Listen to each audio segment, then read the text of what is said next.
사무엘하 23장 1절에서 7절의 말씀을 가지고 하나님이 다스리는 통치는 무엇인가? 라는 제목으로 함께 말씀을 살피고자 합니다. 성도님들, 무덥고 습한 날씨 어떻게 보내고 계십니까? 이 더운 날씨 가장 좋은 곳, 에어컨이 있는 곳이 가장 좋은 것이고, 가장 먹고 싶은 음식, 시원한 팥빙수가 아닌가 생각이 됩니다. 그런데 육체적으로 시원한 것도 중요하지만 심적으로도 참 시원한 것이 필요한 때입니다. 뉴스를 보셔서 아시겠지만 참 미국에서 큰일이 일어났었습니다. 대선 후보 한 명이 테러범에 의해서 총격을 받았죠. 또 다른 후보는 많은 나이로 인하여 정상적인 국정 운영이 의심되는 그런 상황입니다. 미국의 차기 정권의 향방은 우리나라에도 큰 영향력이 있기 때문에 안보적으로, 경영적으로 우리는 예의주시할 수밖에 없습니다. 외부적인 상황이만이겠습니까? 국내적으로도 참 하루하루 혼란스럽고 안정적이지 않습니다. 이럴 때 국민의 마음을 안정시키고 화합하여 미래로 이끌 그런 지도력이 참 그리워질 때입니다. 우리는 이러한 불안하고 혼란스러운 세상에 살고 있습니다. 평화가 그립고 안정적인 다스림이 참 갈급한 시기입니다. 세계만, 국가만이겠습니까? 가정적으로, 또 개인, 내 심적으로 또한 이러한 평화와 안정은 참으로 갈급합니다. 그럼 이런 평화가 어디서부터 오겠습니까? 요즘 심심치 않게 보여지는 그런 간판들, 또 전단지, 책들, 불안하고 이 혼란스러운 상황 속에서 맞추어서 마음 다스림, 그런 것에 사람들이 참 관심이 많고 또 시간을 투자하고 있으면 보게 됩니다. 아무래도 현대사회가 복잡하고 참 많은 사람들이 심적으로 불안함을 느끼기 때문이겠죠. 마음 다스림이 참 필요한 때입니다. 그런데 우리는 그리스도인들이죠. 우리 안에 평화를 가져올 수 있는 근원, 그것은 우리 자신에게 있지 않음을 먼저 깨달아야 됩니다. 왜냐하면 우리는 연약한 죄의 본성이 있기 때문이죠. 우리 하나님 형상, 이것을 회복하기 위해서는 오직 하나님 안에서만이 가능함을 우리는 잊지 말아야 됩니다. 오늘 살펴볼 이 사무엘서 하반절, 사무엘하 성경은 바로 이러한 내용을 말씀하고 있습니다. 진정한 평화를 안겨줄 그 통치는 누구에서부터 오는가? 바로 하나님으로부터, 하나님의 다스림으로부터 말미암아 진정한 평화, 진정한 구원이 있음을 오늘 사무엘하는 우리에게 보여줍니다. 우리가 이 사무엘하를 말씀을 읽을 때 참된 평화, 우리 속에서의 그 구원의 은혜, 공동체 가운데, 가정 가운데, 더 나아가 우리가 속해 있는 교회 가운데 그러한 평화가 하나님의 다스림으로 말미암아 오심을 깨닫고 더욱 하나님을 의지하시는 모든 성도님 되시기를 간절히 간구드립니다. 자, 먼저 사무엘하의 대충 내용을 살펴봅시다. 우리가 사무엘하를 읽어보면 금방 이 내용을 쉽게 이해합니다. 왜냐하면 다른 누군가의 이야기가 아니라 주된 내용이 처음부터 사무엘하 끝까지 다윗에 관한, 다윗 왕에 대한 내용임을 우리는 사무엘하를 읽으면 쉽게 이해할 수 있습니다. 사무엘 왕과 그의 아들 요나단이 죽은 후 이제 이스라엘은 다윗을 왕으로 세웁니다. 이스라엘 왕으로 세움받은 다윗, 어떻게 이스라엘을 강성하게 만들었을까요? 이것이 바로 사무엘하 그 전반전 1장부터 10절까지의 내용이 그러한 내용입니다. 다윗의 이스라엘의 다스림에 대해서 가장 잘 나타내는 말씀, 오늘 읽은 본문입니다. 오늘 읽은 본문은 이제 다윗의 말년에 하나님께서 다윗에게 말씀을 주심으로 말미암아 다윗이 하나님 앞에 찬송하는 그 시의 내용입니다. 이 시의 내용은 요약하자면 다윗의 다스림은 돋는 해의 아침빛 같고 비 내린 후 햇빛으로 말미암아 땅에서 돋는 새 풀과 같다라고 그렇게 찬양을 하고 있습니다. 자, 사무엘하 23장 4절을 읽어봅시다. 그는 돋는 해의 아침빛 같고 구름 없는 아침 같고 비 내린 후의 광선으로 땅에서 움이 돋는 새풀 같으니라 하시더라. 자, 돋는 해의 아침빛을 먼저 생각해 보십시오. 지금같이 덥고 습한 우리나라 기후에는 이 아침빛 그리 달갑지만은 않으실 것입니다. 그러나 이스라엘 기후는 다르죠. 이스라엘은 무척이나 건조한 기후입니다. 그러기에 밤이 되면 대지가 아주 급격하게 식기 때문에 밤에는 춥습니다. 지역에 따라서는, 계절에 따라서는 영하까지도 떨어진다고 합니다. 그렇게 급격하게 대기 온도가 식은 그 밤이 지나가고 이제 아침 해가 떠오를 때 그 햇빛이 얼마나 따뜻하고 얼마나 그 어둠을, 그 추움을 물리치는 기다리는 햇빛이겠습니까? 그러기에 이스라엘 사람들에게 이 아침에 그 가운데 비추는 그 햇빛은 바로 혼란과 죄악을 물리치는 심상이 있다는 것이죠. 이스라엘 사람들에게 있어서는 밤은 어둠이요 또한 악의 심상이 있기 때문입니다. 그러한 악이, 어둠이 물러가고 아침 해가 떠올라 이제 광명으로 그 사회를 따뜻하게 비춘다는 것이죠. 자, 그런데 다윗의 다스림이 바로 이러하다는 것입니다. 혼란과 어두움을 물리치고 광명으로, 햇빛으로, 질서로 다윗의 다스림이요 말미암아 이것들을 이루어냈다는 것이죠. 사무엘하 전반을 살펴보면 많은 부분에 있어서 다윗과 그의 부하들이 다른 민족들과 전쟁하여 승리하였다는 내용입니다. 그런 후 찾아오는 것은 평화겠죠. 자, 우리나라 역사에도 종종 이러한 역사가 있은 걸로 압니다. 국경이나 해안을 침략하였던 여러 이민족들을 평정함으로 그 변방에 있는 백성들에게 평화를 안겨다 주었죠. 이스라엘의 그런 업적을 이룬 왕, 찬양하며 이름을 높여야 될 왕, 바로 다윗 왕이라는 것입니다. 또 하나의 다윗의 다스림에 대한 그 이미지는, 심성은 바로 비 내린 후의 광선으로 말미암아 땅에서 돋는 새풀과 같다라고 그렇게 찬양합니다. 역시 이것도 이스라엘 기후를 생각해 보십시오. 이스라엘 기후 앞에서도 얘기했듯이 무척이나 건조하고 더운 날씨입니다. 그런 날씨에 비 내린 후 광선으로 말미암아 땅에서 새풀이 돋는다? 이것은 이스라엘 삶의 환경 가운데 크나큰 축복이요 번영으로 갈 수 있는 그 시작입니다.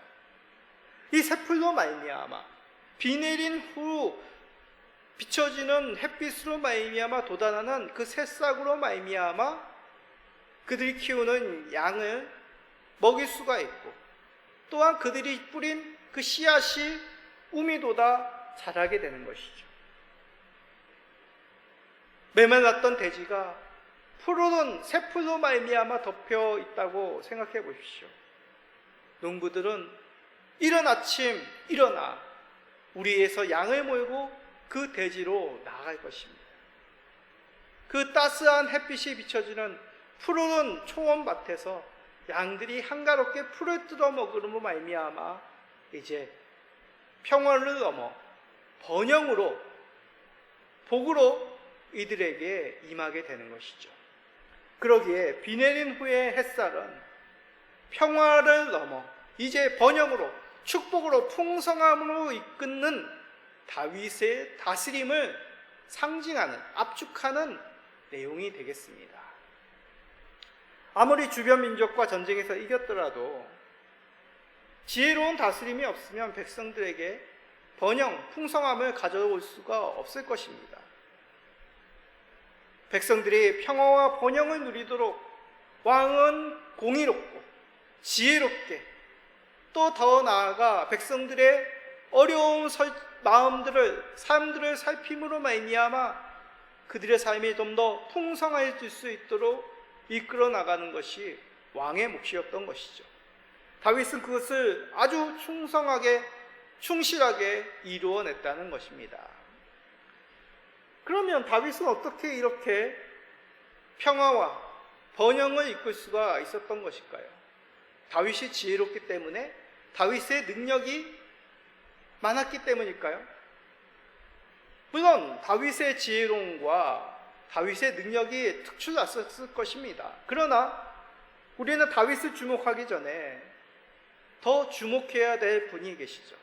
자, 사무엘하 23장 3절, 바로 앞절을 한번 봅시다. 이스라엘 하나님이 말씀하시며 이스라엘 반석이 내게 이르시기를, 사람을 공의로 다스리는 자, 하나님을 경외함으로 다스리는 자여. 자, 뭐라고 말씀하시냐면 공의로 다스리는 자, 그리고 하나님을 경외함으로 다스리는 자, 이것은 동격입니다. 같은 자입니다. 즉 다윗은 자신이 생각하는 공의를 나타낸 것이 아닙니다.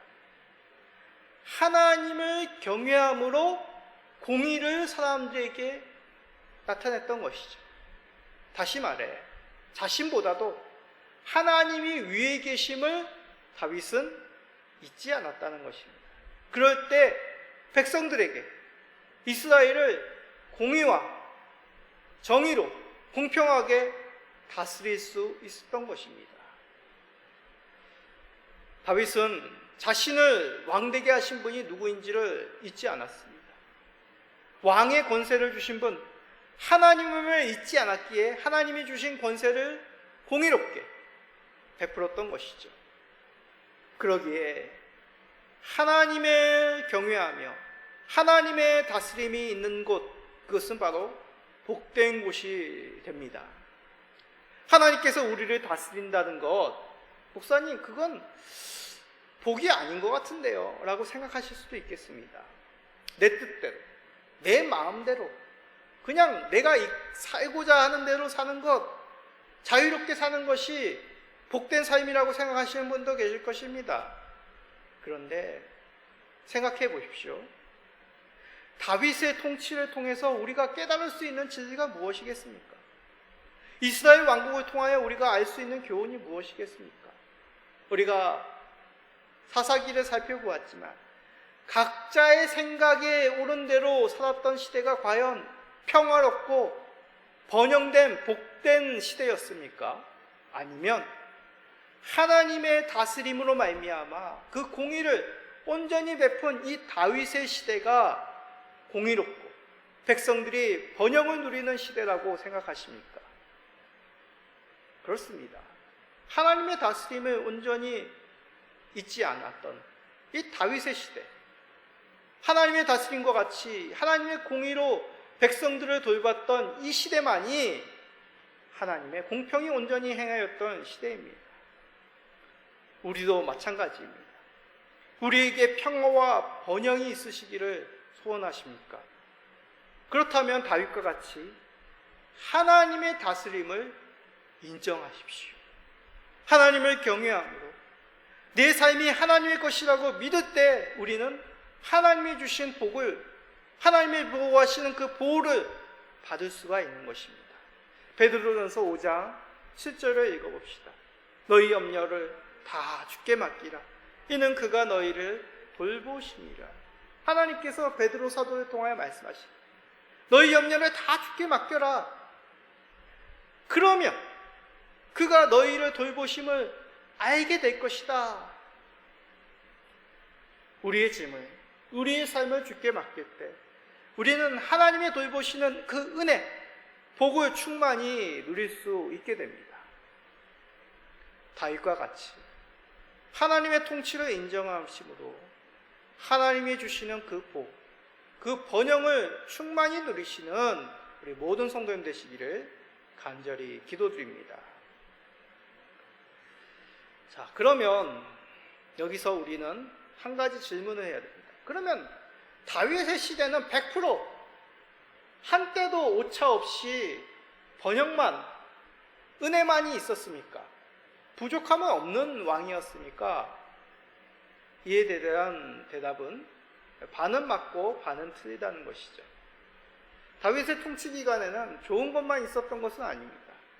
다윗의 실정, 아니 다윗의 범죄, 크게 세 가지를 이 사무엘 하는 우리들에게 낱낱이 숨김없이 보여줍니다. 그 세 가지 죄가 무엇입니까? 살인, 간음, 그리고 교만입니다. 살인은 충복 우리아를 죽인 것이죠. 그 이유가 무엇입니까? 그의 아내 밧세바를 간음하였기 때문입니다.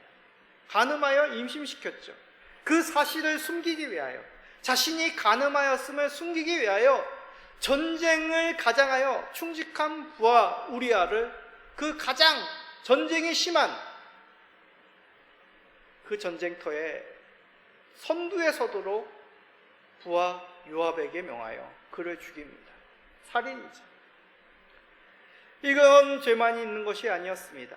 하나님의 명령을 어기고 이스라엘 인구를 계수합니다. 숫자를 셌다는 얘기죠. 아니, 왜 숫자를 세는 것, 인구수를 세는 것이 왜 하나님 앞에 범죄인가요? 고대 왕들은 자신의 백성들의 수를 셈을 통하여 두 가지를 알려고 하였습니다. 첫 번째, 세금을 얼마나 거둘 수 있느냐?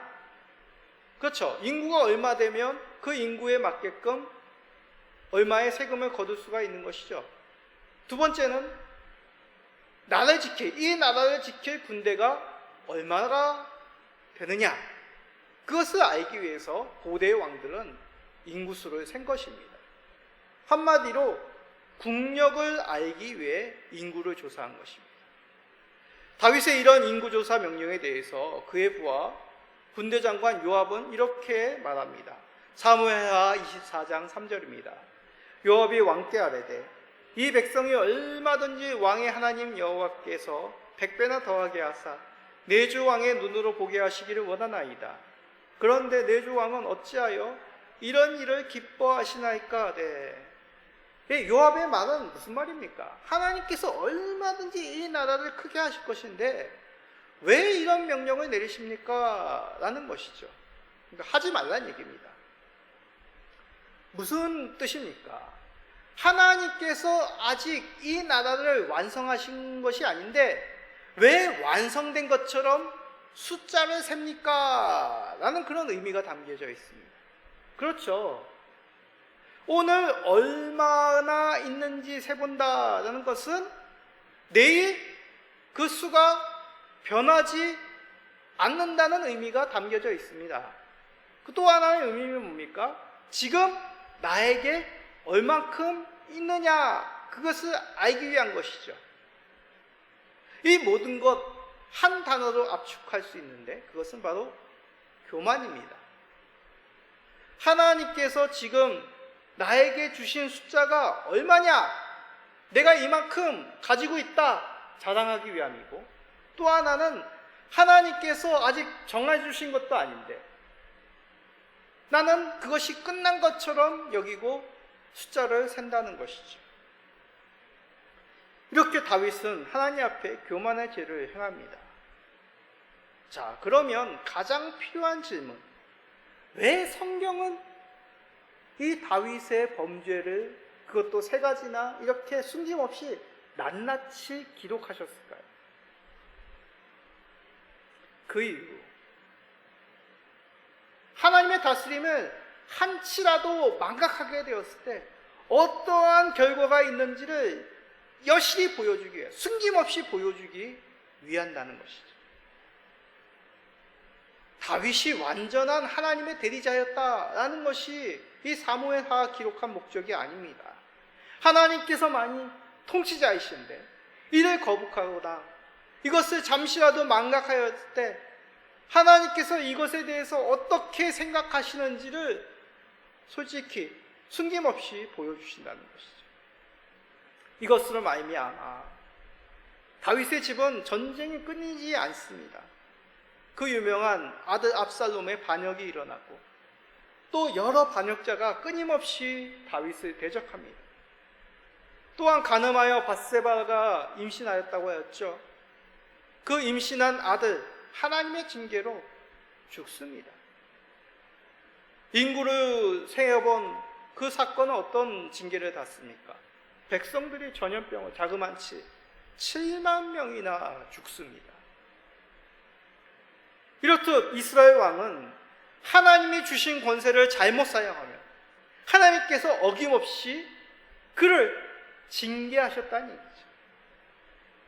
이스라엘 왕, 너가 공평과 정의를 세우지 못하니 내가 직접 공평과 정의를 세우겠다. 그러기에 하나님이 주신 권세는 왕 다윗의 것이 아니라 하나님께 있음을 너는 잊지 말라라고 신신당부하신 것입니다. 자, 이러한 내용을 잘 담고 있는 판타지 소설이 있습니다. 우리 가족은 영화도 봤죠? 뭘까요? J.R. 톨킨의 반지의 제왕입니다. 절대 반지가 인물들 손에 주어졌을 때 하나같이 그 절대 반지의 매혹에 굴복합니다. 더 나아가 그것을 손가락에 끼면 어떻게 됩니까? 그 반지의 힘이, 반지의 저주가 그 반지를 낀 그 사람에게 임하게 되죠. 점점 피폐해지고 더 나아가 파멸에 이르게 됩니다. 다윗의 범죄가 바로 이것을 보여줍니다. 하나님께서 그것에 대해서 심판하심으로 우리에게 주어진 것들이 너희의 것이 아님을 명심하라고 말씀하신 것이죠.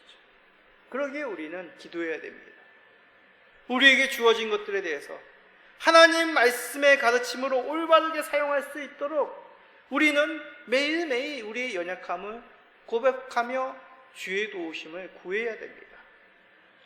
우리를 넘어뜨리고 탐욕과 교만에 빠지도록 할 때마다 피할 길을 주시도록, 그것을 이길 지혜와 용기를 주시도록 기도하여 하나님의 지혜로운 백성으로 사시는 우리 모든 성도님 되시기를 간절히 기도드립니다. 다윗의 이야기, 이것으로 끝난다면 다윗도 그냥 연약한 한 사람에 불과하구나 라는 것으로 그칠 것입니다. 그러나 제가 말씀해드렸던 제가 제일 존경하는 리더십 성경 가운데는 이 다윗 왕이라고 하였습니다. 그 다윗의 위대함은 바로 범죄가 드러난 후 그 부끄럽고 치욕스럽고 창피한 그 모든 범죄가 드러난 후 다윗의 모습이 그를 위대한 왕으로 세웁니다. 그 앞선 사울 왕은 어떻게 했는지 기억나십니까? 구차한 변명을 하죠. 하나님께 좋은 것을 드리기 위해서, 백성들이 원해서.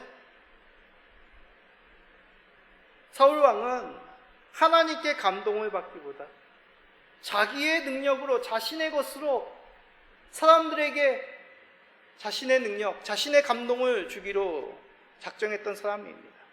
겉으로는 하나님을 의지하는 것처럼 보였지만 실상은 망령된 것을 의지하였던 사울 왕입니다. 그러나 다윗은 달랐습니다. 하나님이 보내주신 나단 선지자의 책망 앞에서 다윗은 이렇게 반응합니다. 사무엘하 12장 13절입니다. 우리 한번 다 같이 읽어볼까요? 다윗이 나단에게 이르되 내가 여호와께 죄를 범하였노라. 사울 왕은 어떻게 했다고요? 구차한 변명을 주주장창 계속 늘어놓습니다. 그런데 다윗은 단 한마디입니다. 내가 하나님께 범죄했습니다. 그 범죄의 사실을, 하나님께 범죄하였음을 시인한 것이죠. 짧지만 내가 잘못했다라고 말한 것은 무척이나 괴롭고 어렵고 망설여지는 그런 한마디입니다. 다윗은 그 한마디 있는 그대로 꾸밈없이 즉각적으로 고백했다는 것이죠. 인구개수의 죄를 범한 후에도 다윗은 이렇게 반응합니다. 사무엘하 24장 10절입니다. 다윗이 백성을 조사한 후에 그의 마음에 자책하고 다윗이 여호와께 아뢰되 내가 이 일을 행함으로 큰 죄를 범하였나이다. 여호와여 이제 간구하옵나니 종의 죄를 사하여 주옵소서. 내가 심히 미련하게 행하였나이다 하니라. 사울의 모습과 달리 다윗은 자신의 죄를 스스로가 고백을 합니다. 그 자백이라고 하죠. 스스로 고백하다. 그리고 그 죄에서 돌이킵니다. 하나님이 내리신 징계를 달게 받습니다. 슬퍼하는 것만이 진정한 회개가 아니라는 것이죠. 하나님이 내리시는 그 징계를 달게 받고 책임을 감당하고 그 죄에서 떠나 돌이키는 것. 다윗은 밧세바 사이에서 태어난 아기가 죽고 압살롬이 죽고 전염병으로 백성들이 죽는 그 징계 앞에서 슬퍼하지만은 않습니다. 그것이 그쳤을 때, 하나님의 징계가 끝났을 때 다시 왕의 자리에 나아가 자신의 잘못된 삶의 방향을 돌이킵니다. 다시 일어나 하나님이 세우신 왕으로서 하나님의 공의와 하나님의 공평한 다스림을 세우기 위해 하나님 앞에 다시 그 직분을 성실하게 감당하는 다윗입니다. 이게 무슨 말입니까? 이것을 더 잘 알 수 있는 신약의 인물들이 있습니다. 하나는 가룟 유다고 다른 한편의 사람들은 바로 베드로와 바울입니다. 가룟 유다 어떠한 죄를 범하였는지 잘 아시죠? 예수님을 배반하였습니다. 그 배반 후 가룟 유다는 정죄함으로 스스로 자신의 목숨을 끊습니다. 그런데 베드로는 어떻습니까? 바울은 어떻습니까? 예수님을 3번이나 부인하고 예수 믿는 자들을 잡아 옥에 가두는 그러한 끔찍한 범죄, 자신의 그 부끄러운 범죄함을 깨달았을 때 이들은 달게 징계를 받습니다. 돌이킵니다. 다시 용서를 바라며 주 예수님 앞에 나아가 자복합니다. 이들이 뻔뻔하다고 생각하십니까? 아닙니다. 나의 크나큰 죄보다도 크신 그 하나님의 징계, 그리고 그 가운데 하나님의 은혜를 바라보며 돌이키는 것, 이것이야말로 하나님께 진정으로 회개하며 돌이키는 하나님을 의지하는 자들의 모습입니다. 다윗이 그리하였다는 얘기죠.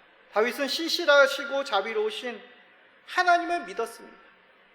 그러기에 하나님의 징계를 받을 때는 뼛속 깊이까지 아무런 죄가 없는 그 어린 생명이, 백성들이 그 죽임을 당하는 그 참혹함을 경험하고 슬피 울며 통회하며 자복하며 금식하며 하나님 앞에 무릎을 꿇었지만 그 징계를 거두신 후에는 다시 한번 자신을 맞이하시는 그 하나님의 신실하신 용서의 은혜를 바라며 하나님께서 주신 그 권세, 공평과 정의를 온전히 행하는 왕의 자리로 나아가 하나님의 권세, 하나님의 공의를 온전히 베풀었다는 것입니다. 우리는 혹시 정의를 가장한 또 다른 교만과 불순종으로 하나님의 뜻을 거역하고 있지는 않습니까?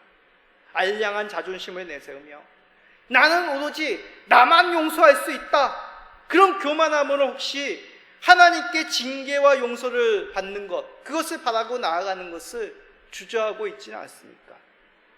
하나님을 신뢰하십시오. 하나님의 징계를 받으십시오.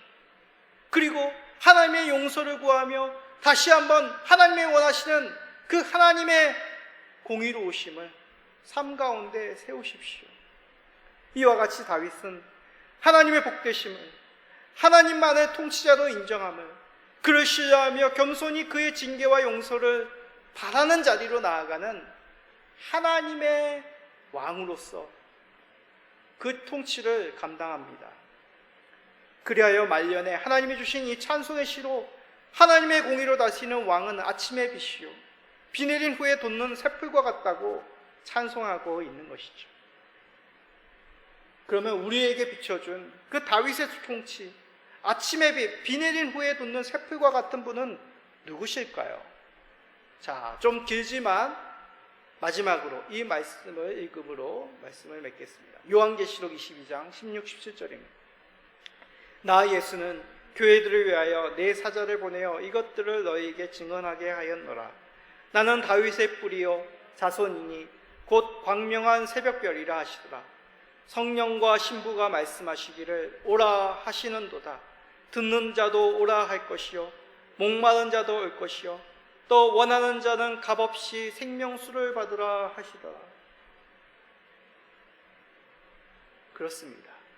교회와 성도, 믿는 가정, 자녀들에게 오신 다윗의 뿌리, 광명한 새벽별, 값없이 없는 그 생명수가 누구겠습니까?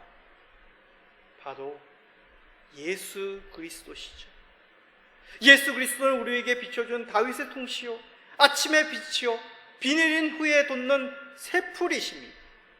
우리가 예수 그리스도를 바라보고 의지하는 그의 안에 거할 때 우리는 그리스도가 주시는 그 풍성한 번영과 평화를 누리게 됩니다. 그리스도 안에서 하나님의 통치를 바라보심으로 또한 그 하나님의 통치를 다에게 받을 뿐만 아니라 하나님의 권세로 여러분들의 삶을 세워가심으로 말미암아 하나님이 주시는 그 놀라운 복을 충만히 가정과 교회와 자녀들과 함께 누려 나가시기를 예수 그리스도의 이름으로 축복드립니다. 아멘.